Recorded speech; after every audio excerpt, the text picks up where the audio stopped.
বাসের যাত্রাটা গত দিনের থেকে বেশ আরামদায়ক ছিল। অন্তত শ্রাবণের কাছে তো মনে হয়েছে এমন কিছুই, কারণ তারা বাসে ওঠার কয়েক মুহূর্ত পর আবারও ঘুমিয়ে গিয়েছিল। আর শ্রাবণ এবারও আড়ালে ওর মাথাটা নিজের কাঁধে এনে রেখেছিল। বিষয়টা শ্রাবণের কাছে বেশ ভালো লাগে, কারণ বাসে অস্বস্তি হলেও কাঁধে ওর কোমল ভারটা অনুভব করতে ঘুম এসে যায়। অন্যরকম আবেশ কাজ করে। যদিও আজ ঘুমায়নি শ্রাবণ, ভেবেছে সে। আজকাল সে ভাবছে, খুব ভাবছে। বিয়ের প্রথম রাতে যখন শ্রাবণ ধারাকে দেখেছিল, তখন রীতিমতো পা থেকে মাথা পর্যন্ত জ্বলে উঠেছিল। তার মেয়েটাকে দেখলেই কোনো কারণ ছাড়া রাগ লাগতো।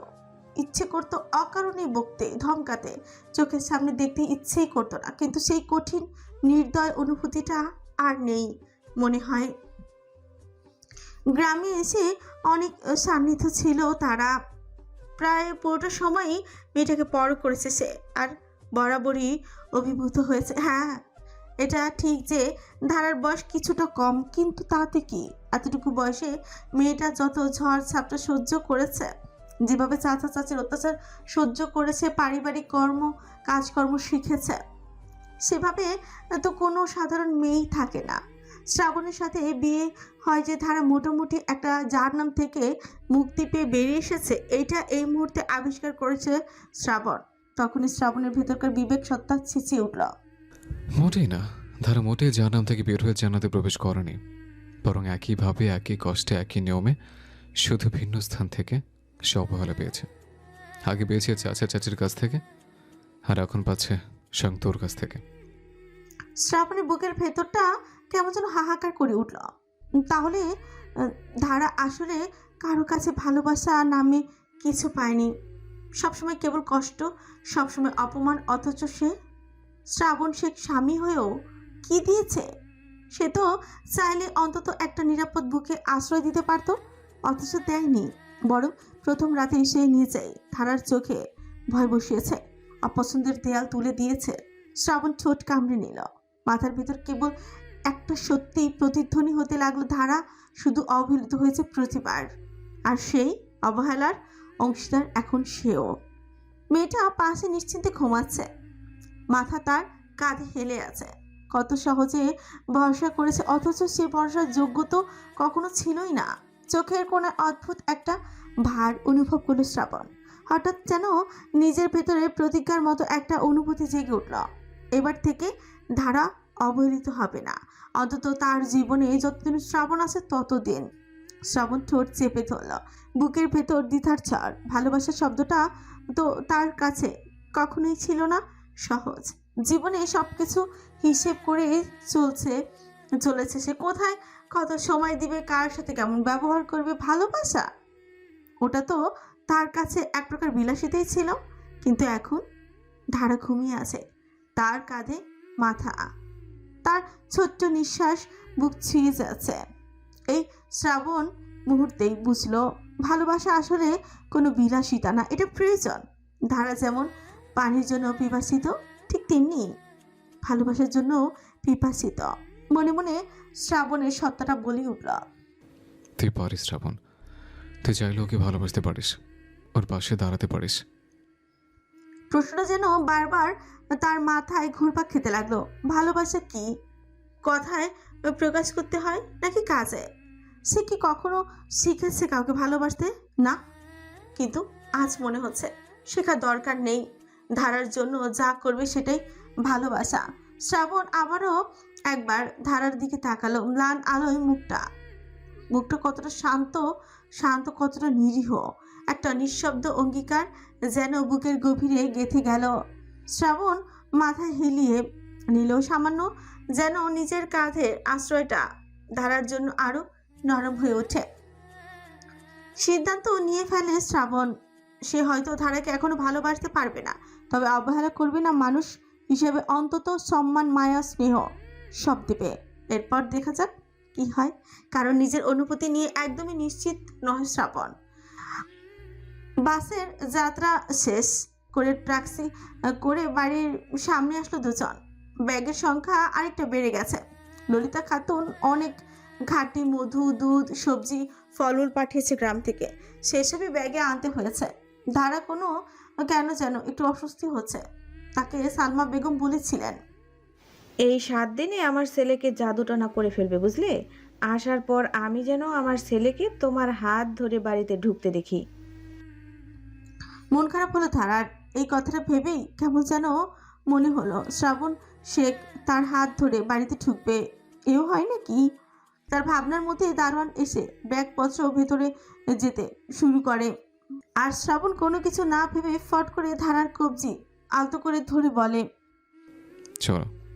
হা করে তাকিয়ে থাকে ধারা, একবার নিজের হাতের দিকে তো আরেকবার শ্রাবণের শেখের ফর্সা গালের দিকে তাকালো। বুকের ভিতর হৃৎপিণ্ডটা অদ্ভুতভাবে থপথপ করতে লাগলো।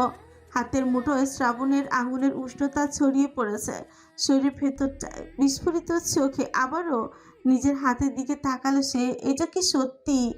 এরপর এক পলক চোখ তুলতে শ্রাবণের গম্ভীর অথচ নির্লিপ্ত মুখটা দেখতে লাগলো। অল্প বয়সী মেয়েটা হতভম্ব হয়ে রইল, কিন্তু পা নিজে থেকেই নড়তে শুরু করলো। শ্রাবণ কোনো দিকেই তাকালো না, সোজা সদর দরজার দিকে এগোতে লাগলো, যেন এটাই স্বাভাবিক। দরজার কাছে পৌঁছতে হুট করে দাঁড়ালো শ্রাবণ। ধারার দিকে তাকিয়ে বেশ অস্বস্তি নিয়েই বলল, আমি যে সকালে না খেয়ে বের হয়েছে এটা মাকে বলবে না। বকাবকি করবে। ধারা শুনল কিনা জানা নেই, শুধু যন্ত্রের মতো মাথা নাড়ালো। কিন্তু সেই মুহূর্তেই তার হাতটা এখনো ধরাই আছে শ্রাবণের মুঠোয়। ছোট্ট একটা বিষয় হয়তো, কিন্তু ধারার কাছে এটা যেন পুরো পৃথিবী বদলে দেওয়ার মতো অনুভূতি। সে চুপচাপ দাঁড়িয়ে রইল সদর দরজার দোরগোড়ায়। ভেতরে ঢোকার আগে একবার গোপনে তাকালো কবজি ধরা হাতটার দিকে। ছুটে অদৃশ্য এক শ্বাস বের হলো। শ্রাবণ শেখ হাতটা সত্যিই ছাড়ছে না। সবকিছু ঠিকই ছিল। শ্রাবণ ধারাকে নিয়ে সদর দরজায় পাও রাখলো, পারও করলো। ব্যাগ ভেতরে চলে গেছে, দারোয়ান দরজা ধরে রেখেছে, কিন্তু সদর দরজায় পা রাখতে কেউ ঝড়ের গতিতে এসে ঝাপটে জড়িয়ে ধরলো শ্রাবণকে। হুট করে কেউ এইভাবে ঝাঁপিয়ে পড়বে ভাবেনি শ্রাবণ। বিস্ময়ে চোখ বড় করে তাকালো সে। এক পা পিছিয়ে গেল, এত জোরে ধাক্কা খেলো যে মুঠো থেকে ধারার হাতটা আলগা হয়ে বেরিয়ে গেল। ধারা চমকে একপাশে সরে দাঁড়ালো। শ্রাবণের বুকের সঙ্গে লেপ্টে আছে একটা মেয়ে, পরনে কালো রঙা কামিজ, কাঁধ পর্যন্ত খোলা চুল, একপাশে ওড়না নেয়া, মুখ ভরে উচ্ছ্বাস, ছোটে অকারণ খুশির ছটা। উফ, শ্রাবণ ভাই, অবশেষে এলেন আপনি। জানেন আমি কতটা ওয়েট করেছিলাম। I really miss you. বলে আরেকটু জোরে জড়িয়ে ধরলো শ্রাবণকে। ধারা শূন্য চোখে দেখতে থাকলো দৃশ্যটা। একবার চোখ ঘুরিয়ে আনলো শ্রাবণের পেটের কাছে থাকা মেয়েটার হাতের দিকে, তারপর আবার অসহায় চোখে তাকালো শ্রাবণের দিকে। চোখ কামড়ে বোঝার চেষ্টা করলো, আর মনে মনে ভাবতে লাগলো, মেয়েটাকে শ্রাবণের সাথে তার সম্পর্কটাই বা কি? এদিকে তনির এমন গদগদ কথা শুনে বিরক্ত হলেন সালমা বেগম। তার উপর শ্রাবণকে জড়িয়ে ধরেছে, কত বড় সাহস! আসলে সালমা বেগম এই ভয়টাই পাচ্ছিলেন। না জানি কবে থেকে মেয়েটা এমন গায়ে পড়া স্বভাবের হলো। শ্রাবণ হতবাক হয়ে গেল। কোনো মতে শক্ত হাতে তন্নির বাহু ধরে তাকে দূরে সরিয়ে চোখ কুচকে গলা ভারী করে বলল, হোয়াট রবিশ তন্নি, এগুলো কি ধরনের আচরণ? তন্নির মধ্যে কোনো ভাবান্তর দেখা গেল না। ও ভাবলো শ্রাবণ নিজের বাবা মায়ের সামনে ভয় এমন করছে, তাই একটু সরে এসে বলল, ইটস ওকে শ্রাবণ ভাই, আমার আর এসব নাটক কিন্তু সহ্য হচ্ছে না। আপনি দ্রুত সমাধান করুন। সুকুচকে তাকালো শ্রাবণ। এমনিতেই এভাবে জড়িয়ে ধরাতে বিরক্ত হয়েছে সে, তার উপর এমন উদ্ভট কথা শুনে সালমা বেগমের দিকে তীর্যক দৃষ্টি ফেলে শ্রাবণ তন্নিকে বলল, কিসের সমাধান? কি করবো আমি? তন্নি এবার হেসে ধারার দিকে ঘৃণার দৃষ্টি দিয়ে মুখ কুচকে বলল, কি আর করবেন? এই উড়ে এসে জুড়ে বসা মেয়েটাকে ডিভোর্স দিয়ে আমায় বিয়ে করবেন? আমার সাথে তো আপনার আগে থেকেই বিয়ে ঠিক ছিল শ্রাবণ ভাই। এই গেও মেয়েটা চেপকে না বসলে আজ আমরা সংসার করতাম। মুহূর্তে মাথা পুরো বিগড়ে গেল শ্রাবণের। মাথা খারাপ নাকি এই মেয়ের? মুখ কুচকে চরম বিরক্তির হাতের ব্যাগটা ছুঁড়ে ফেলে এগিয়ে গিয়ে সামিউল শেখকে উদ্দেশ্য করে বলল, বাবা, এগুলো কি? আমি তো কিছু বুঝতে পারছি না। এগুলো কি হচ্ছে বাবা? এই মেয়ে কি বলছে এসব? সাইমুল শেখ কিছু না বলে চোখে চশমা ঠেলে দীর্ঘশ্বাস ছাড়লেন। অসহায়ের ন্যায় দাঁড়িয়ে থাকা ধারাকে দেখে চোখে মায়া আসলো সালমা বেগমের। তিনি এগিয়ে গিয়ে নিজের কাছে টেনে নিয়ে আসলেন ধারাকে। ধারা মিনমিন করে বলল, কি হয়েছে মা? ওই মেয়ে কে উনি? সালমা বেগম ধারার মাথায় হাত বুলিয়ে আশ্বাস দিয়ে বললেন, তুই একটু ধৈর্য ধর মা, দেখ না কি হয়। সরল মনে আবারও প্রশ্ন করলো ধারা। কি হবে? ধারার অসহায় মুখে বলা কাপা কাপা কণ্ঠ শুনে মায়া হলো সালমা বেগমের। গলা ভারী হলো তার। মিষ্টি করে বললেন, কিছু হবে না, চিন্তা করিস না। সাইমুল শেখের কোনো জবাব না পেয়ে আরো ফুঁসে উঠল শ্রাবণ। এগিয়ে গেল আরো হুঙ্কার ছুড়ে বলল, কথা বলছো না কেন বাবা? তন্নি কি বলছে এসব? কিসের ডিভোর্স, কিসের বিয়ে? সাইমুল শেখ একেবারে স্থির হয়ে দাঁড়িয়ে রইলেন, কিন্তু তার চোখে মুখে অস্বস্তির ছাপ স্পষ্ট। গম্ভীর হয়ে কপাল কুঁচকে চশমার ফাঁক দিয়ে ছেলের দিকে তাকালেন। শ্রাবণ আরো এক ধাপ এগিয়ে গিয়ে কঞ্চ কাঁপিয়ে গর্জে উঠল, আমি কিছু জিজ্ঞেস করছি বাবা, এই মেয়ে কি বলছে এসব? এরকম কথা বলার সাহসও পেল কিভাবে? আর ধারাকে কেউ বলার অধিকার কে দিয়েছে ওকে? এগুলো কিসের নাটক? এ পর্যায়ে ফ্রি উঁচিয়ে ছোট উচালেন সাইমুল শেখ। ধারাকে নিয়ে কথা বলছে শ্রাবণ। বাহ! সালমা বেগমও বাঁকা হাসলেন। জল তাহলে ঠিক জায়গাতেই গড়াচ্ছে, অথচ তন্নি আবারও হেসে উঠল, যেন এ তো খুবই স্বাভাবিক ব্যাপার।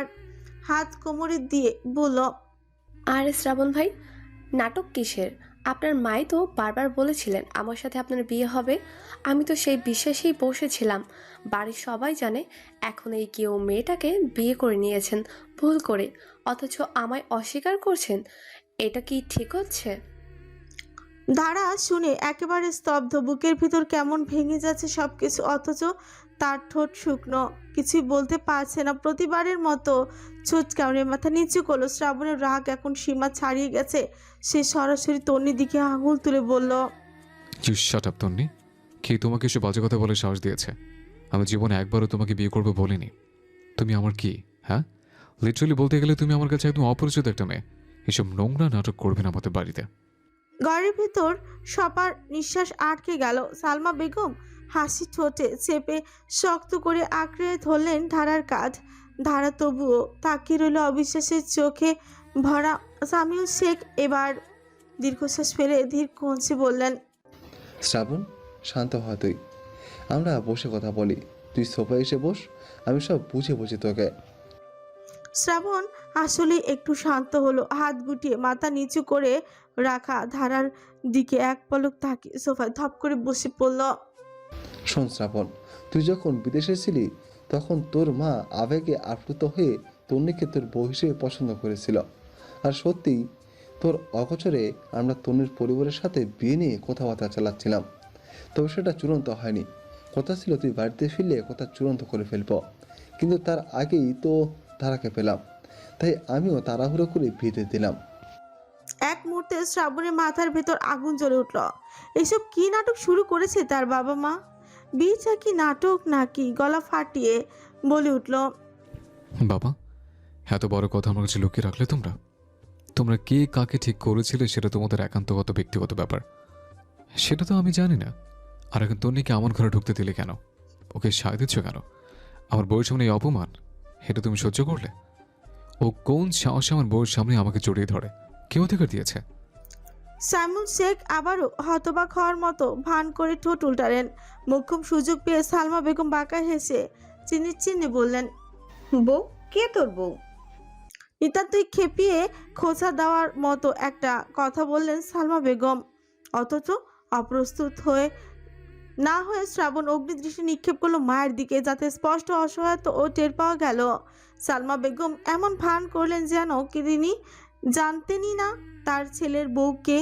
সাইমুল শেখ মাথা নিচু করে নীরব রইলেন। দরজার কাছে দাঁড়ানো দারোয়ান মফিজ পারলে পপকর্ন নিয়ে বসে পড়েন। আর সালমা বেগম কাঁপতে থাকা ধারাকে শক্ত করে বুকে জড়িয়ে ধরে ফিসফিস করে বললেন, ভয় পাস না মা, তুই আমার ঘরের বউ, তোর জায়গা কেউ নিতে পারবে না। শ্রাবণ এবার একেবারে তন্নির সামনে গিয়ে দাঁড়ালো, চোখে আগুন, কণ্ঠ কঠিন করে বলল, শোনো মেয়ে, আমার বাবা মা দুজনে আবেগে আপ্লুত থাকে সবসময়, এটা আমি আজ বুঝতে পারলাম। তুমি আর ঝামেলা করো না। আরেকবার এসব বাজে কথা বলে পুলিশের কাছে দৌড়াতে হবে তোমাকে। আমার ঘরে আসবে না আর। ক্লিয়ার? তনির হাসি মিলিয়ে গেল, কিন্তু ওর চোখে এখনো বিদ্বেষ। চোখ বাঁকিয়ে ধারার দিকে তাকে ফিসফিস করে বলল, এই ছুঁচো মার্কা বাইরের কেউ মেয়েটার জন্য যত সব ঝামেলা হচ্ছে। শ্রাবণ শুনতে পেল ফিসফিস করা বলা সম্পূর্ণ কথাটা। মুহূর্তে যেন বিস্ফোরিত হলো সে। এতক্ষণ যতটা নিজেকে সামলেছিল এবার আর পারল না। দাঁত খিচে ফুসে উঠে তন্নির দিকে আঙুল তাক করে গড়ছে উঠল। Enough is enough. মুখ সামনে কথা বলবে মেয়ে, জাস্ট শাট ইউর মাউথ। কোন সাহসে ধারাকে এমন কথা বলো তুমি? হু আর ইউ? বাইরের মেয়ে কাকে বলছো তুমি? ট্রুলি তুমি একটা বাইরের মেয়ে। তনি আটকে উঠল শ্রাবণের এই গর্জনে। চারিপাশে এত মানুষ, সামিউল শেখ, সালমা বেগম, দারুণ, এমনকি ধারাও তো শুনছে। অপমানটা গায়ে বিঁধল ওর। শ্রাবণ এবার আরো এক ধাপ এগিয়ে গেল, কণ্ঠটা আরো ভারী, কঠিন করে বলল, কান খুলে শোনো, ধারা এই বাড়ির বউ। তাকে অপমান করা মানে এই বাড়িকে আমাকে অপমান করা, আর আমি কাউকে সে সুযোগ দেব না। তাই সাবধান করে দিলাম, আমার ঘরে দোরগড়ায় পা রাখার আগেও যদি আর একবার এরকম বাজে কথা বলো, পুলিশ ডাকবো। এবার বিদায় হও। তন্নির মুখের রং বদলাতে লাগলো, একবার লাল, এবারে ফ্যাকাশে। চোখ বাঁকিয়ে শেষবারের মতন ধারার দিকে ঘৃণা ভরা চোখে তাকালো, তারপর ঝড়ের মতো বেরিয়ে গেল সেখান থেকে। ঘরে থমথমে নীরবতা। ধারা কাঁপতে কাঁপতে তাকালো শ্রাবণের দিকে। নিজের কানকে বিশ্বাস করছে না। এই মানুষটা তাকে যে প্রায়শই অবহেলায় রেখেছে, আজ তার জন্য এতটা গর্জে উঠল। নিজের বউ না বলুক, বাড়ির বউ তো বলল। সালমা বেগম নিঃশব্দে ধারার কাঁধে হাত রাখলেন, আর শ্রাবণ এখনো দাঁড়িয়ে আছে দরজার কাছে, রাগে বুক উঠানামা করছে তার। সামিউল শেখ এবার সালমা বেগমের দিকে তাকে কিছু একটা ইশারা করলেন। সম্মতি পেতেই ছেলেকে উদ্দেশ্য করে বলতে শুরু করলেন তিনি, শ্রাবণ, আমি তোর এত ওভার রিয়েক্ট করার মতো কারণ খুঁজে পাচ্ছি না। তন্নি তো কোনো দোষ নেই। তোর মা নিজে ওকে কথা দিয়েছিল, তাই ও বিয়ের দাবি করতেই পারে। আর সবচেয়ে বড় কথা, তোর তো ওর সাথেই বিয়ে হওয়ার কথা ছিল। শ্রাবণ হতবাক হয়ে গিয়ে বলল। কিন্তু বাবা, আমার তো বিয়ে হয়েছে। এ পর্যায়ে ফ্রিকুচকে সালমা বেগম জিজ্ঞেস করলেন, কিন্তু তুই তো বিয়েটা মানিসই না। এবারে দমে গেল শ্রাবণ। অসহায় চোখে তাকালো মাথা নিচু করে থাকা ধারার দিকে। সামিউল শেখ শ্রাবণের নীরবতার সুযোগ পেলেন। হ্যাঁ, সেটাই তো।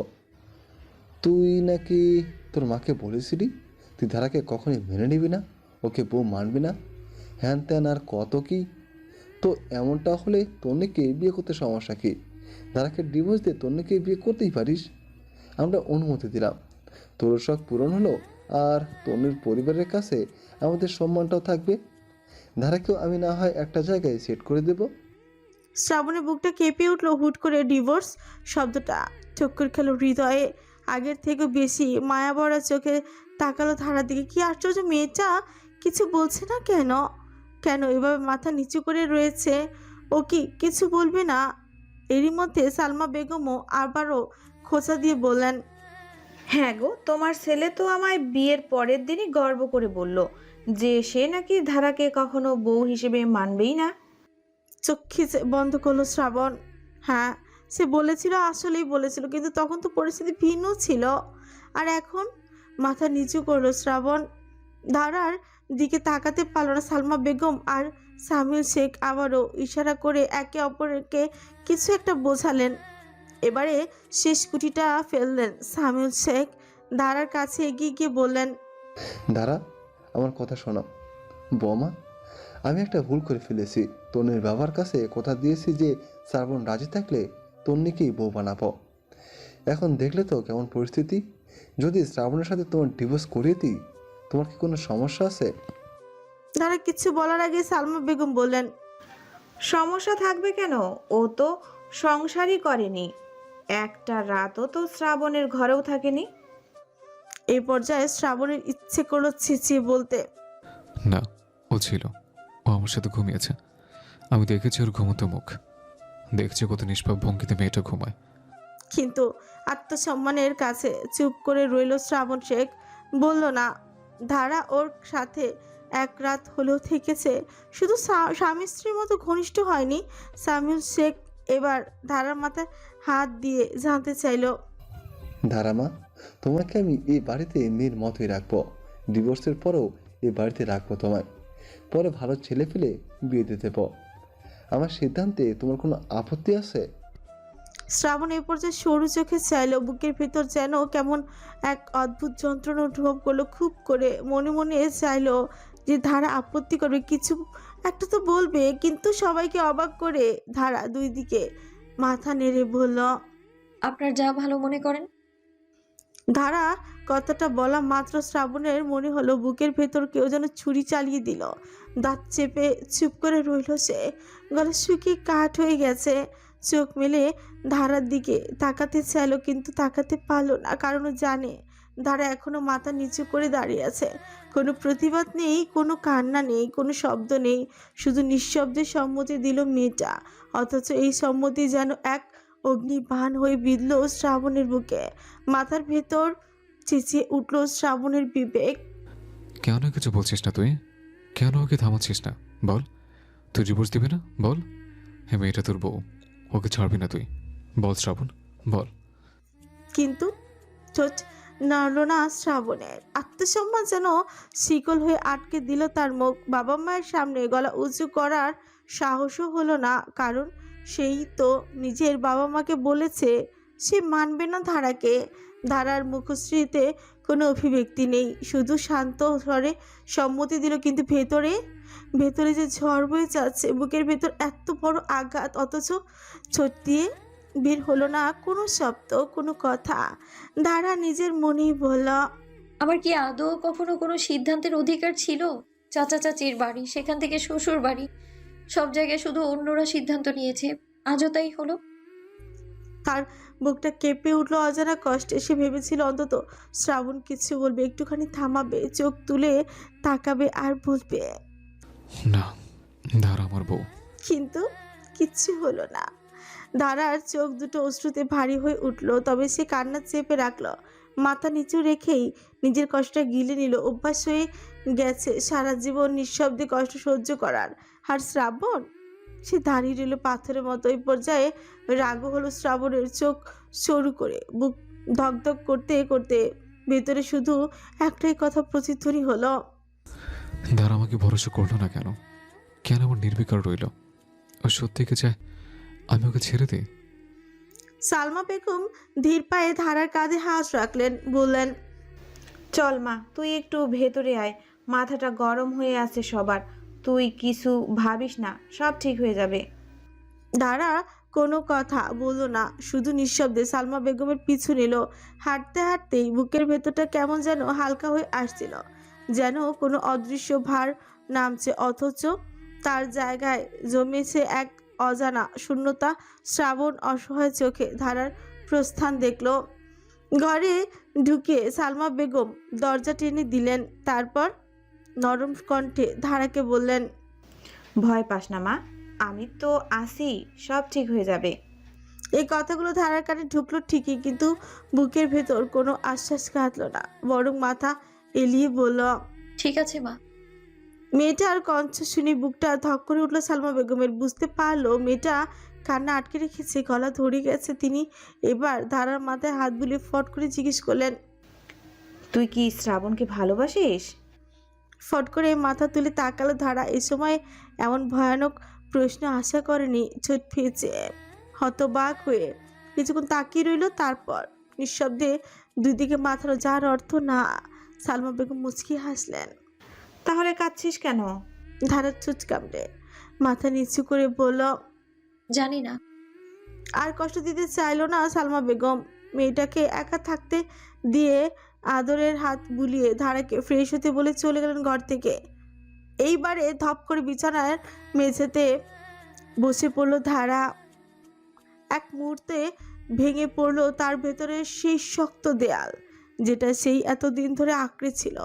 চোখ থেকে হঠাৎ গড়িয়ে পড়লো অশ্রু। একটু একটু করে শুরু করে হু হু করে কেঁদে উঠলো। দু হাত দিয়ে মুখ ঢেকে কেঁদে উঠলো সজোরে। ধারা অনেক দিন পর কাঁদছে। চাচা চাচির অকথ্য অত্যাচারে সয়ে যাওয়ার পর সে কান্না আটকে ছিল। গায়ে হাত পড়লেও না খেয়েও দিন কেটে গেলেও সে চোখের পানি ফেলেনি। নিজের চোখকে শক্ত করেছিল, ভেবেছিল কান্না করলে দুর্বল হয়ে যাবে। কিন্তু আজ ডিভোর্সের কথা শুনে আর নিজের স্বামীকে চুপচাপ দাঁড়িয়ে থাকতে দেখে বুকের ভেতর ভেঙে গেল তার সব প্রতিরোধ। কেন যেন খুব কষ্ট হলো। তারা মুখ চেপে বুক ধরে বুক ভাসিয়ে খাচ্ছে দেখে মনে হলো বছরের পর বছর জমে থাকা দুঃখের সবটুকু আজ বেরিয়ে আসছে। সালমা বেগম দরজার আড়াল থেকে অবাক দৃষ্টিতে তাকিয়ে রইলেন। তিনি প্রথমবার দেখলেন বাইরে থেকে শক্ত নিঃশব্দ এই মেয়ের বুকের ভেতরটা কতটা যন্ত্রণায় জমে আছে। তিনি এবার বুঝলেন ধারা মিথ্যে বলেছে। এই সপ্তদশী অবশ্যই শ্রাবণ শেখকে ভালোবেসে ফেলেছে, কিন্তু মুখে বলছে না। মনে মনে বিড়বিড় করলেন সালমা বেগম। কান্না কর মা, সব কান্না বের করে দে, শেষবারের মতো কান্না কর। তারপর দেখবি একদিন সব ঠিক হয়ে যাবে, হয়তো খুব তাড়াতাড়ি। রাগ হচ্ছে শ্রাবণের, ভীষণ রকম রাগ হচ্ছে।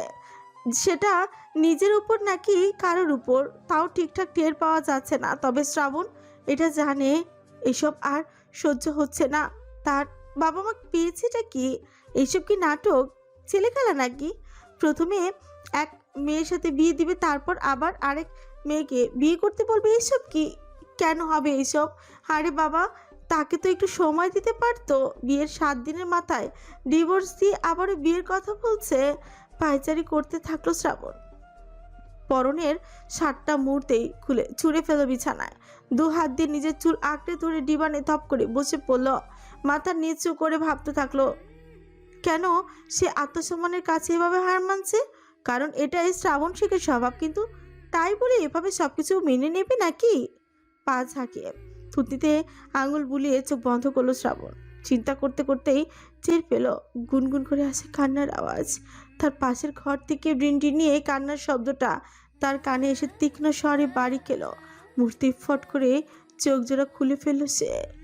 ধারা কাঁদছে কেন? ও কেন কাঁদছে? এসব ভাবনা শুরু করার আগে দরজা ঠেলে ঢুকলেন সালমা বেগম। খট করে দরজাটা খোলার আওয়াজে শ্রাবণ তাকালো।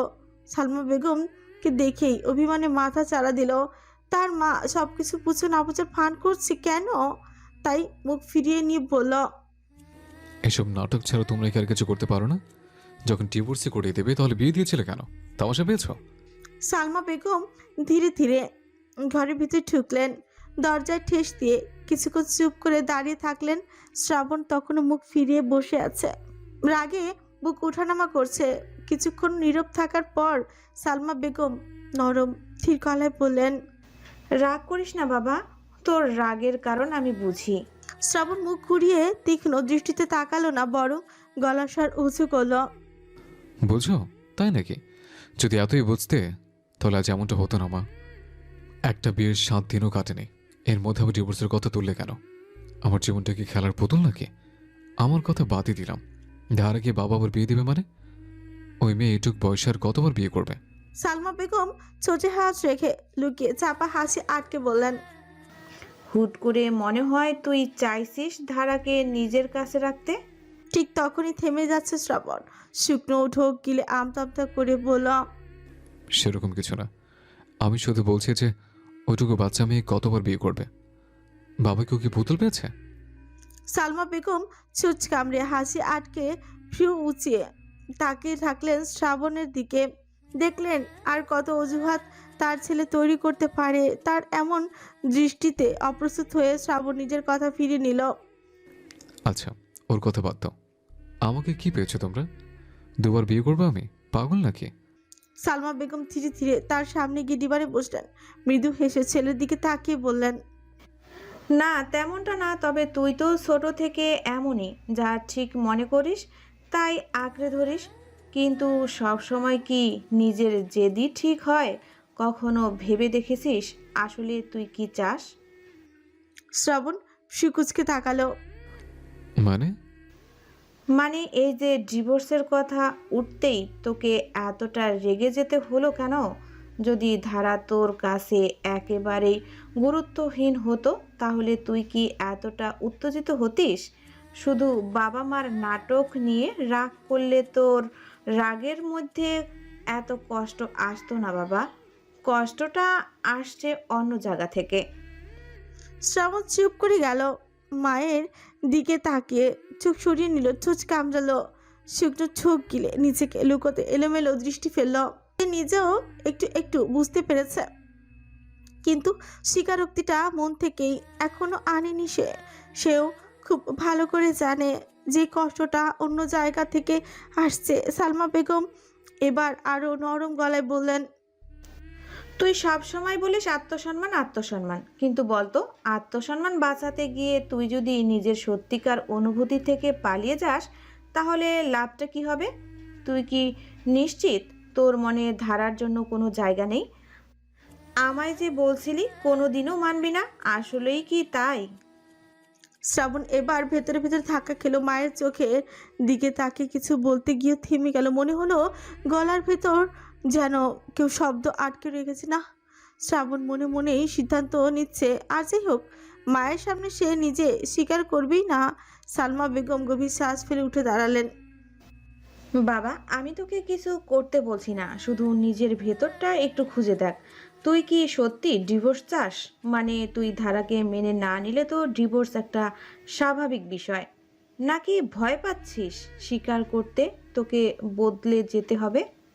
এতটুকু বলেই তিনি দরজা দিকে এগুলেন, যাবার আগে থেমে আবারও বললেন, নিজেকে সময় দে বাবা, নিজের অনুভূতিটা চিনতে শেখ। সব প্রশ্নের উত্তর তুইই পেয়ে যাবি। দরজা টেনে দিয়ে সালমা বেগম চলে গেলেন। শ্রাবণ তখনও ডিভানে বসা, বুকের ভিতর অদ্ভুত এক ধাক্কা অনুভব করছে সে। নিজের হাত দুটো শক্ত করে মুঠো করলো সে। তাহলে কি আসলেই সে ধারাকে হারাতে চায় না? না, সালমা বেগমের কথা মতো শ্রাবণের সময় নেওয়ার কোনো দরকার নেই। সে তো একটু আগেই বুঝতে পেরেছে, বেশ বুঝছে নিজেকে। যখন ড্রয়িং রুমে ডিভোর্সের কথাটা উঠলো তখনই শ্রাবণ উপলব্ধি করেছে, তাই এই মুহূর্তে ভয়ানক কথাটা নিজের মনে স্বীকার করলো সে। হ্যাঁ, আমি আসলে ধারাকে ভালোবেসে ফেলেছি, আসলে ভালোবেসে ফেলেছি। মন থেকে বউ বলে সম্বোধন করেছে মেয়েটাকে। পেটটিটা মারাত্মক জাদু করলো, একদম এলোমেলো করে দিল আমার হৃদয়টাকে। গোছানো অনুভূতিগুলো কেমন যেন চট পাকিয়ে হারিয়ে গেল অন্তরালে। চোখ বুঝে শ্রাবণ ভাবতে লাগলো ভিন্ন কিছু, বুঝতে চাইলো নিজের চিন্তাধারা, কিন্তু অন্তঃপক্ষে ধারার মুখটা ভেসে উঠলো তৎক্ষণাৎ। ভেসে উঠলো একজোড়া টলমল করা হরিণী চোখ, স্নিগ্ধ বাতাসে উড়ে ভাসতে থাকা লম্বা চুল, ছোট্ট ছোট্ট দুখানা হাত, ফর্সা গলায় ছিকছিক করা একটা লাল তিল সরু নাকের পাশে, গালে খুব ছোট্ট আরও একটা তিল, আর তিরতির করে কেঁপে ওঠা ওই কোমল রক্তলাল উষ্ঠজোড়া ঠোঁট ভিজিয়ে চোখ খুলল শ্রাবণ। সর্বনাশ, কি অবস্থা! এ তো সাংঘাতিক জাদু। এত কিছু কেন দেখলো ও? না, আর নেওয়া যাচ্ছে না, কিছু একটা করতে হবে। ধারা তাকে মারাত্মক ফ্যাসাদে ফেলেছে। এখন অদ্ভুত অনুভূতির এই অতল গহ্বরে থেকে মুক্তির একমাত্র উপায় ওই মেয়েই বলতে পারবে। বিকাল নেমে এসেছে, জানালার ফাঁক দিয়ে কমলা রঙের সূর্যের আলোটুকু পড়েছে শ্রাবণের ঘরে। আলোটা সরাসরি এসে পড়েছে ডিভানের গায়ে, গাঢ় কমলা আভায় যেন খরচা ভরে উঠেছে। বাইরে পাখির কিচিরমিচির করতে করতে নীরের দিকে ফিরছে। বাতাসে এক ধরনের ক্লান্ত অথচ শান্ত সুর ভেসে বেড়াচ্ছে। শ্রাবণ এখনো ডিভানে বসে আছে, সামনের টেবিলে অযত্নে ছুঁড়ে ফেলা শার্টটাও পরেই আছে। হাত দুটো এখনো মুঠো করা, কিন্তু আগের মতো শক্ত করে নয়, হালকা চিলে, চোখ দুটো স্থির, যেন দূরে তাকিয়ে আছে, অথচ কোনো কথা মনে নেই। একটু অদ্ভুত হলেও সত্য, আজ দুপুরে শ্রাবণ বা ধারা কেউ খেতে নামেনি। দুজনেই ঘরের দরজায় খিল দিয়ে খাপটি মেরে বসে আছে। ধারা কান্না করতে করতে ঘুমিয়ে গেছে বলে সালমা বেগম আর খেতে রাখেনি। শ্রাবণের ঘরে আরেকবার নক করলে সেও খোলেনি, তাই দুজনেই এমন মরমে মরে অবস্থা দেখে দীর্ঘশ্বাস ফেলা ছাড়া আর কিছু করতে পারলে না সালমা বেগম আর সামিউল শেখ। মাগরিবের আজান কানে আসতে শ্রাবণ চূড়ান্ত সিদ্ধান্ত নিয়ে গোসল করে নামাজ পড়ে নিল। এদিকে সামিউল শেখ মসজিদ থেকে তন্নিদের বাড়িতে গিয়েছেন। ভবিষ্যতে সম্পর্কে তিনি এবার নিশ্চিত, তার ছেলে মোটেই অকাজ করতে রাজি নয়। তাই তিনিও চাচ্ছেন তন্নির বাবাকে গর্ব করে কথাটা বলে ছুট ঝামেলা এখানে শেষ করতে। এদিকে সালমা বেগম ধারার ঘরে গিয়ে দেখলেন ধারা শাড়ি পরেছে। অবাক হলেন সালমা বেগম। ধারা, কিরে তুই শাড়ি পরছিস কেন? সালমা বেগমের উপস্থিতি টের পেয়ে আয়না থেকে তড়িঘড়ি করে চোখ সরিয়ে নিজেকে ঠিকঠাক করলো ধারা। লজ্জা পেল খানিকটা, কারণ কোনো মতে পেঁচিয়ে পড়েছে শাড়ি শেপ, কুচি আঁচল কোনোটাই ঠিক করতে পারছে না। সালমা বেগম ধীর পায়ে এসে বিছানার কোনায় বসলেন। মৃদু হেসে নরম গলায় বললেন, আরে এমন কাঁচা হাতে যে এত সুন্দর করে শাড়ি পরেছিস, এটাই অনেক সুন্দর লাগছে। তোর বয়সে আমি চোখ বুজে আঁচল ঠিক করে নিতাম। বলেই মুখ ভরে হাসলেন তিনি। ধারাও মিষ্টি করে হেসে মাথা নিচু করে রাখলো, এক হাতে আঁচল ঠিক করলো। সালমা বেগম এবার জিজ্ঞেস করলেন, কিরে সত্যি সত্যি বল তো, শাড়ি পরেছিস কেন? ধারার হাতে কাঁপুনি লুকোতে আঁচলটা বুকের উপর চেনে ধরল। চোখ আয়নাতে আটকেছে, কিন্তু দৃষ্টি যেন দূরে কোথাও ছুট কাঁপছে, কঞ্চ ভিজে গেছে অশ্রুতে। এমনিতেই পড়লাম মা। ধারা সত্যি নিজেও জানে না সে কেন শাড়ি পরল, শুধু জানে যে পরতে খুব ইচ্ছে, খুব মন চাইলো। এই শাড়িটা লাল রঙের সুতির, কিন্তু উন্নত মানের কাপড় হওয়ায় আরো বেশি সুন্দর। সালমা বেগম কিছুক্ষণ মুগ্ধ হয়ে তাকিয়ে থেকে চোখ সরু করে বলে উঠলেন, তুই তবে সত্যি সত্যি আমার ছেলেকে জাদুটোনা করে আনলি? কথাটা বোঝেনি ধারা, শুনতে পায়নি ঠিকঠাক, তাই প্রতিবারের মতো মিষ্টি স্বরে বলল। হুম। সালমা বেগম দুদিকে মাথা নাড়ালেন, বললেন। কিছু না। ধারা এবার কিছু একটা মনে করে বলে উঠল, মা জানেন, উনি আমায় জুতো কিনে দিয়েছেন। সালমা বেগম একটু অবাক হলেন, কুচকে জানতে চাইলেন, জুতো? কোন জুতো? কালো রঙের জুতোটা আজই কিনে দিয়েছেন। আমার জুতো পুরনো হয়ে ছিঁড়ে গিয়েছিল তো, তাই আর কি। অনেক দামি হয়ে গেছে বোধ হয়। বিশ্বাস করুন, আমি অত দামি চাইনি। বলতে বলতে ধারা নিজের মনে ডুবে গেল। চোখের কোণে ভেসে উঠল সেই ছোট্ট মুহূর্তটা, শ্রাবণের অজান্তে কি এক অদ্ভুত মায়ায় জড়িয়ে পড়া। সালমা বেগম চোখ সরু করে তাকিয়ে রইলেন ধারার মুখে। তার মুখে যে নিষ্পাপ আলোর ঝলকানি, তা তিনি অস্বীকার করতে পারলেন না। অল্প সময়ের সম্পর্কেও ধারা যে নিজের সমস্ত মন প্রাণ দিয়ে এই সংসারটাকে আঁকড়ে ধরতে চাইছে, সেটা স্পষ্ট হয়ে উঠল। মৃদু হেসে সালমা বেগম ঠাট্টা সুরে বললেন, আমার ছেলে ভেবেছে জুতো কিনে দিয়ে তোর মনটা কিনে নেবে। কি বোকা দেখেছিস? ফট করে মুখের হাসি নিভে গেল ধারার। মন মন কি আদৌ কিনে নেওয়া যায়? ওনাকে তো এই মন অনেক আগে বিনামূল্যে দিয়ে দিয়েছি আমি। উনি শুধু গ্রহণ করেননি। নিজের ভাবনাতে নিজে চমকে গেল ধারা। আশ্চর্য, ও এমন চিন্তা করলো কেন? সে তো মোটেই কাউকে মন দেয়নি। না, এই চিন্তা করেনি সে। কিন্তু এই মুহূর্তে এমন ভাবনা আসলো কেন? কেন কোনো কারণ ছাড়াই? আবারও চোখ ভিজে উঠল ধারার। ভাবনা শেষ হতেই বুকটা ভেঙে গেল, গলার স্বর রুদ্ধ হয়ে এলো। একটু থেমে আঁচল দিয়ে আড়ালে চোখ মুছল সে। সালমা বেগম খেয়াল করলেন, কিছু বললেন না। হঠাৎ মনে পড়ার ভঙ্গিতে বললেন, আহা, তো শ্বশুরকে সস আনতে বলার কথা ভুলেই গেছি। রাতে যে পকোড়া বানাবো, সস ছাড়া তো মজাই নেই। তুই থাক, আমি একটু কল করে আসি।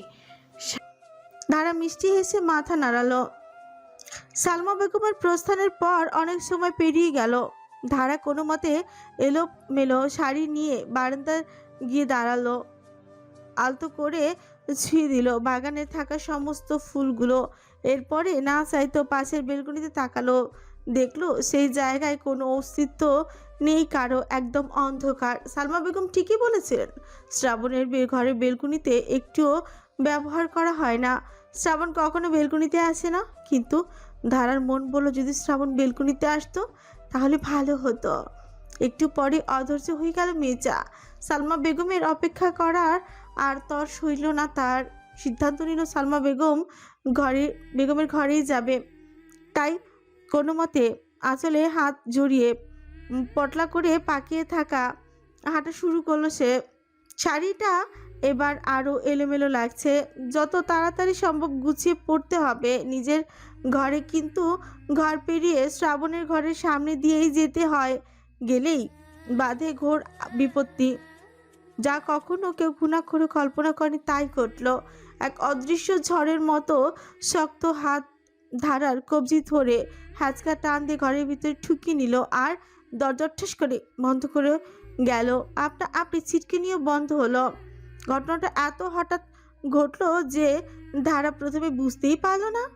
একটানে ঘর ভর্তি অন্ধকার টেনে নিয়ে গিয়ে সজোরে দেয়ালের সাথে চেপে ধরলো সেই ঘরের মালিক। ধারা হাঁপিয়ে উঠল, ভয়ে বুক ওঠানামা করছে তার। চরম চমকে গেছে সে, চিৎকার দিতে গিয়েও ভয়ে দেয়নি।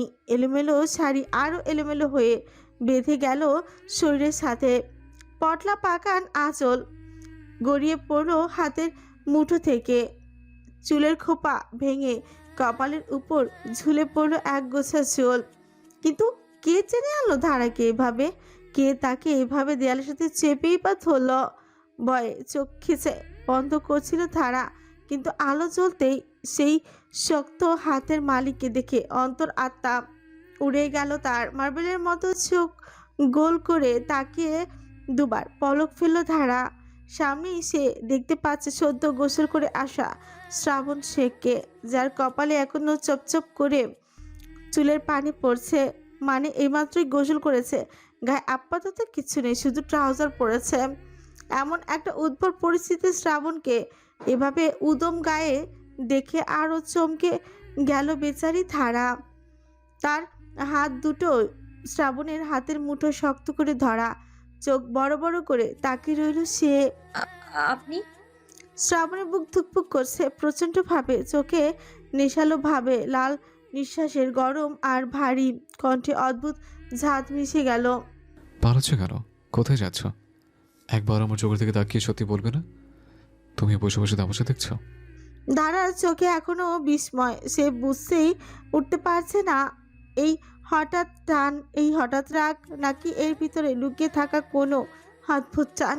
সব কিছুর মানে আসলে কি? চুপচাপ দাঁড়িয়ে রইল সে। বুকের ভেতর ধুকপুকানি এত জোরে বাজছে যেন মনে হচ্ছে শ্রাবণও শুনতে পাচ্ছে। ধারার ভীষণ অস্বস্তি হচ্ছে। শ্রাবণ দুই হাত দিয়ে দেয়ালে বন্দি করে রেখেছে তাকে। এতটা কাছে এসে ঝুঁকেছে যে সদ্য গোসল করে আসা শিবশিব পুরুষটার গায়ের স্নিগ্ধ গন্ধটুকু পর্যন্ত অনুভব করতে পারছে তার উপর উদম গায়ে। কিন্তু এইসব মেনে নেওয়া গেলেও ধারার মনে পড়ে গেল নিজের শাড়ির কথা। তাই কিছু বলতে যাওয়ার আগে শ্রাবণ এবার দাঁত কিরমির করে বিনা আগাম বাণীতেই বলতে শুরু করলো। সব কিছু তামাশা পেয়েছে ওরা, নাটক করছে সবাই। একটা ছেলে একবার বিয়ে করবে, একটা মেয়ে একবার বিয়ে করবে, এটাই নিয়ম। এটা কি তোমার শ্বশুর শাশুড়ি জানো না? হ্যাঁ, এটা কিছু হলো? খুব তো পাগলের মতো সমাজ সমাজ করে, তো এখন কি সমাজ নদীর তলে দাওয়াত খেতে গেছে? দ্বিতীয় বিয়ে করলেই সমাজ কি ধ্যান করে নাচবে? এটা কি খুব ভালো কাজ? এটা বলছে না তারা? আর আমায় কি করলুর বলদ মনে হয়? তন্নির মতো আখাম্বাকে বিয়ে করার মতো খারাপ দিন এখন আসেনি আমার। আমার কথা কান খুলে শোনো, আমি বিয়ে করব না, কোনোভাবেই বিয়ে করব না। ওই মেয়েকে তো করবই না, এটি ফাইনাল ডিসিশন, আন্ডারস্ট্যান্ড? চোখ পিটপিট করে তাকালো ধারা। শ্রাবণের সব কথা তার মাথার উপর দিয়ে গেছে, তবে বুঝেছে মানুষ রেগে আছে, তবুও আমতা আমতা করে বলার চেষ্টা করলো। এইসব আমায় বলছেন কেন? ফুটন্ত আগুনে কেরোসিন ঢালার মতো অবস্থাই হলো। শ্রাবণ দেয়ালে থাবা মেরে ধারার মুখের আরো কাছে এসে চেঁচিয়ে উঠল।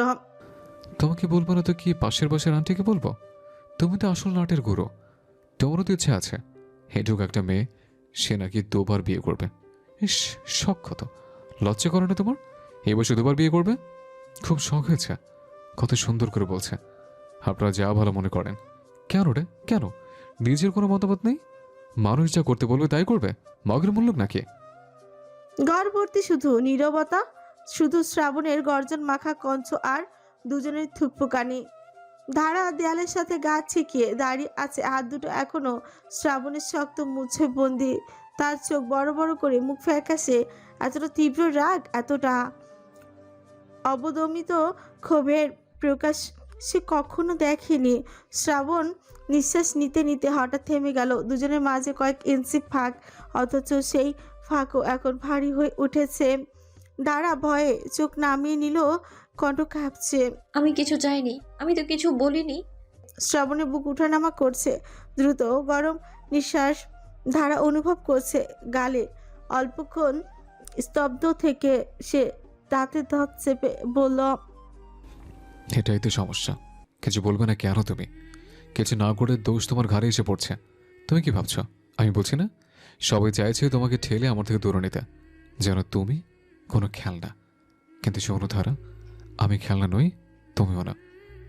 ধারা বিস্মিত হয়ে তাকালো শ্রাবণের চোখে। সেখানে শুধু রাগ নেই, একটা তীব্র অধিকার বোধ আছে। শ্রাবণ হাত ছেড়ে দিয়ে এক ঝটকায় পেছনে সরে গেল, দু হাতে মাথা চালান করে ডিভানের পাশে দাঁড়িয়ে হাঁপাচ্ছে সে। কণ্ঠ গাঢ় হয়ে এলো, আমি আর পারছি না। সবার কথা শুনে শুনে, সবার নাটক মেনে নিতে নিতে আমি পাগল হয়ে যাচ্ছে। আবার নিজের বউকে অন্য কারোর জন্য সাজিয়ে দিতে হবে, আবার আমাকে অন্য কারোর জন্য বর্ষাতে হবে। মেনে নেব নাকি এসব? চোখ নামিয়ে আঁচল বুকে জড়িয়ে ধরলো ধারা। তার মনে হলো এখনই হয়তো মাটির নিচে গর্তে করে ঢুকে পড়বে, কিন্তু সেই সাথে বুকের ভেতর কোথাও যেন এক অদ্ভুত আলোড়ন খেলে গেল। নিজের বউ কথাটা বুকে গিয়ে কাঁপিয়ে তুলেছে। ফুট করে শ্রাবণের কিছু একটা মনে পড়লো। সে আবারও তেড়ে এসে দেয়ালের সাথে চেপে ধরলো ধারাকে। রাগে দপদপ করছে সে, কপালে শিরা টান টান হয়েছে। হে মেয়ে, তুমি চুপ ছিলে কেন? কখন? শ্রাবণ চোখ শুরু করে দাঁতে দাঁত চিবিয়ে চিবিয়ে বলল, যখন ডিভোর্সের কথা বলা হলো, ওই মেয়েটা যখন আমাকে জড়িয়ে ধরলো, তুমি অপমান করলো, ওই সময়গুলোতে চুপ ছিলে কেন? ধারার ভয় লাগছে। সে আগে জানতে চায় লোকটা মিনিটে মিনিটে রূপ পাল্টাচ্ছে কেন। এই না ছেলে দিয়ে সেরে দিল, এই আবার তেড়ে এসে আগের থেকে জোরে চেপে ধরলো। এমন তো ছিল না শ্রাবণ শেখ। মেয়েটার চোখ গিলে মিনমিন করে বলল, না মানে আমি কি বলতাম? রেগে গেল শ্রাবণ, মেজাজ চরম বিগড়ানো তার। হঠাৎ তাই ঠোঁট চেপে বলল, একটা বাইরের মেয়ে এসে তোমার স্বামীকে বিয়ে করতে চাইবে, তোমার স্বামীকে নিয়ে টানাটানি করবে, আর তোমার কিছু বলার নেই? ইডিয়েট! লাইক সিরিয়াসলি, তুমি কি বলদ? চোখ পিটপিট করে ধরলো ধারা। আপনি তো শাট আপ! আমি কি করব সেটা পরের কথা। তুমি কেন কিছু বলবে না? তোমার তো উচিত ছিল মেয়ের সাথে চুলোচুলি করা, চুল টেনে ছিঁড়ে ফেলা উচিত ছিল। সেখানে তুমি কেন ল্যাম্পপোস্টের মতো দাঁড়িয়ে থাকবে? তামাশা পেয়েছ? স্বামীকে নিজের কাছে আটকে রাখতে পারো না বলদ? আবারও চোখ পিটপিট করলো ধারা। লোকটা নেশা করে এসেছে নাকি পাগল হয়ে গেছে? কিছু পুলচো পালচো কথা বলছে, বারবার স্বামী স্বামী করছে যে, অথচ তাকে তো বউ মানে না। আবার বলছে মেয়েটার সাথে চুলোচুলি করা উচিত ছিল। শ্রাবণ তর্জনী তুলে আবারও তাকালো, বলল, তুমি একটা গাধা। কথাটা বোঝো? তুমি আসলে গাধা। নিজের জিনিস কেড়ে নিতে পারো না? একটু থেমে শ্রাবণ আর একটু জোরে আদেশ ছুড়ল, অধিকার ছিনিয়ে নাও বেয়াদব। এখনই বলো তুমি আমার সাথে থাকবে। এখনই বলো তুমি ডিভোর্স দিতে ইচ্ছুক নাও, নাহলে তুলে আছাড় মারবো অভদ্রমে। মায়া ভরা চোখে তাকালো ধারা। এবার পূর্ণ দৃষ্টিতে সে তাকে তাকালো, কারণ সে মনোযোগ দিয়ে শ্রাবণের কথা শুনছে। শ্রাবণের ভাষ্য মতে সে গাধা হলেও উপরন্ত সে মোটেও এই গাধা নয় যে একটা মানুষের এইসব কথার মানে বুঝবে না। ধারা বুঝেছে, তাই অভিমানে চোখ টলমল করা শুরু করেছে তার। সেই সময় ফুপে ফুপে কাঁদলেও এবার চিৎকার করে কাঁদতে মনে চাইল। চুচ কামড়ে কান আটকে সে মিনমিন করে বলল, কিন্তু আপনি তো আমায় স্ত্রীর অধিকার দেননি। তৎক্ষণ শক্ত জবাব এলো। তুমি অধিকার ছিনিয়ে নিতে পারছো না? এবার আরো বেশি অস্থির হয়ে প্রায় ফুপিয়ে ধারা বলে উঠে, কিন্তু আপনি তো আমায় বউ বলে মানেন না।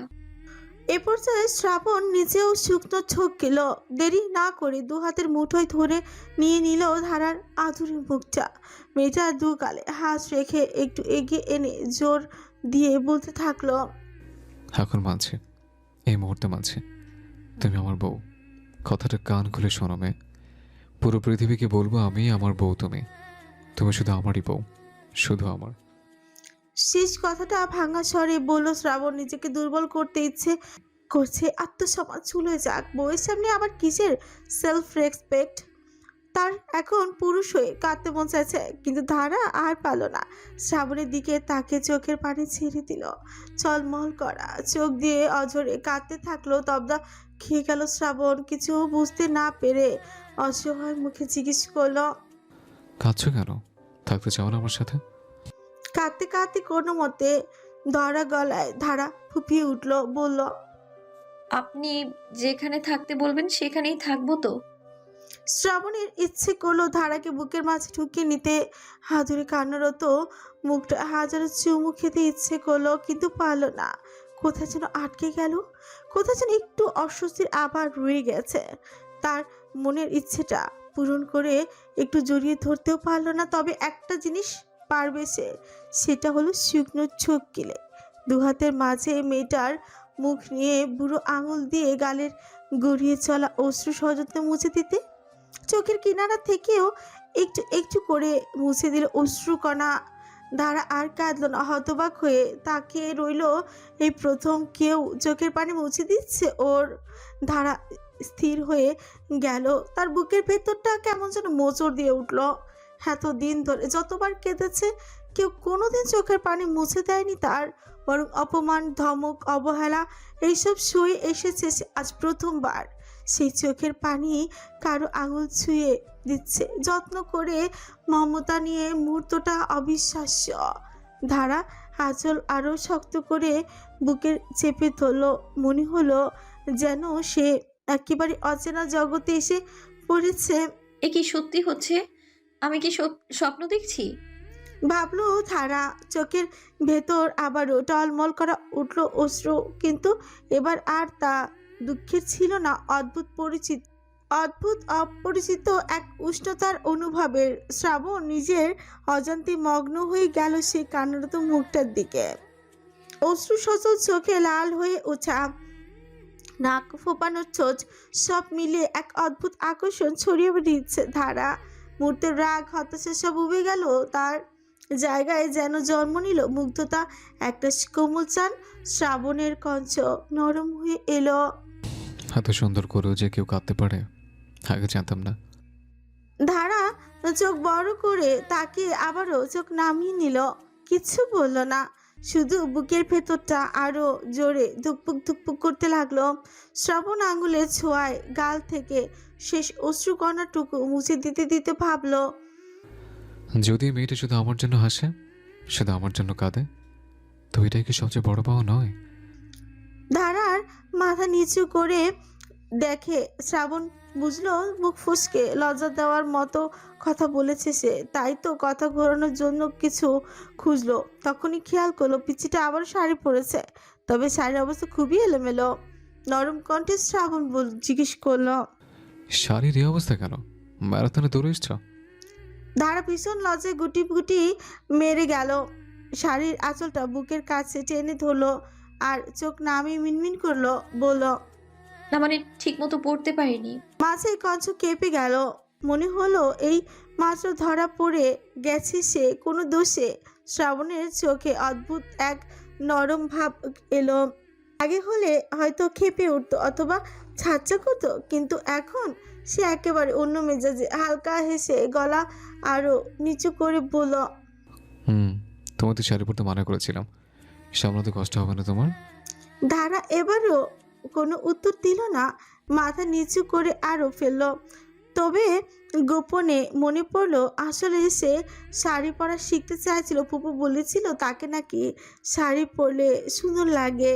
শ্রাবণ কয়েক মুহূর্ত ভাবেই তাকিয়ে রইল। এলোমেলো আঁচল, কাঁপতে থাকা আঙ্গুলে আঁকড়ে ধরা শাড়ি, অস্থির দৃষ্টিতে সব মিলিয়ে মেয়েটাকে দেখে এক মুহূর্তের শ্রাবণের অন্তঃপটে ঝড় শুরু হয়ে গিয়েছে।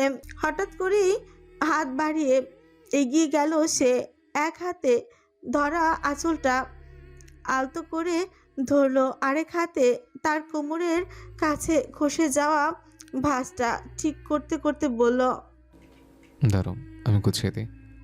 ধারা হকচকে উঠল, বুকের ভেতরটা কেঁপে উঠল, একেবারে থতমত খেয়ে বলল, না আমি পারবো। কিন্তু হাত সরানো শ্রাবণ। মুখে হালকা হাসি নিয়ে ফিসফিস করে বলল, তুমি পারবে না, শুধু কোঅপারেট করবে। চুপচাপ দাঁড়িয়ে থাকো। মেয়েটার বুক কাঁপতে লাগলো আরো বেশি করে। এত কাছে শ্রাবণ, আবার নিজের শাড়ি ঠিক করতে সে। ধারা বুঝতে পারছে না এই মুহূর্তে লজ্জা মরবে নাকি এই অনুভূতিতে হারিয়ে যাবে। শ্রাবণ ধীরে ধীরে শাড়ির খসখসে যাওয়া অংশটা গুছিয়ে দিতে লাগলো। তার আঙুলের স্পর্শে ধারার বুকের ভেতরটা কেমন যেন শিহরিত হয়ে উঠল। গরম নিঃশ্বাস আটকে রাখার চেষ্টা করলো সে, কিন্তু শরীরে কাঁপুনি লুকোতে পারল না। শ্রাবণ এবার আঁচলটা বুকের কাছে গুটিয়ে দিল, কাঁধের উপর ফেলে যত্নভ্রাসটা মেলল। তবে সমস্যা হচ্ছে ধারার মাঝে মাঝে শ্রাবণের আঙুল ছুঁয়ে যাচ্ছে ধারার ত্বক, আর প্রতিবার ধারা হকচকিয়ে উঠছে ভিতরে ভিতরে। দেখেছো, এখন ঠিকঠাক হয়ে গেছে। শ্রাবণ এক নিঃশ্বাসে সব ঠিক করেই দম নিল। ধারা চোখ নামিয়ে ফিসফিস করে উত্তর দিল। Thank you. শ্রাবণ হালকা হেসে বলল, থ্যাংক ইউ। থ্যাংক ইউ তুমি নিজের আঁচলের তলায় রাখো। তার থেকে বরং নিজের শ্বশুরকে গিয়ে আসল কথা বলে এসো। শ্রাবণ কথাটা শুনে আবারও চোখ বড় হয়ে গেল। উঠল ধারার, বুকের ভেতর ঝড় বয়ে গেল। ভয়ে ভয়ে বলল। কি বলবো? শ্রাবণ আগের মতো জোরালো গলায় বলল, গিয়ে বলবে এই ডিভোর্সে তোমার আপত্তি আছে। যদি ঠিকঠাক বলতে না পারো তাহলে যে তোমায় আমি কি করব সেটা নিজেও জানি না। ধারার মুখ খানিকটা নিচু করে মিনমিন করে ঠোঁট উজ্জীব বলল, আপনি আমায় হুমকি দিচ্ছেন? হ্যাঁ দিচ্ছি। ফটাফট বলল শ্রাবণ বেশ গুরুতর ভঙ্গিতে। তার কিন্তু ধারা মন খারাপ করলো। এই মুহূর্তে চুপ করে দাঁড়িয়ে থাকলো দুজন। শ্রাবণের দৃষ্টি তখন ধারার মুখে, আর ধারা কেবল চোখ নামিয়ে রাখলো। নিস্তব্ধতা ভাঙলো শ্রাবণের নরম কঞ্চ।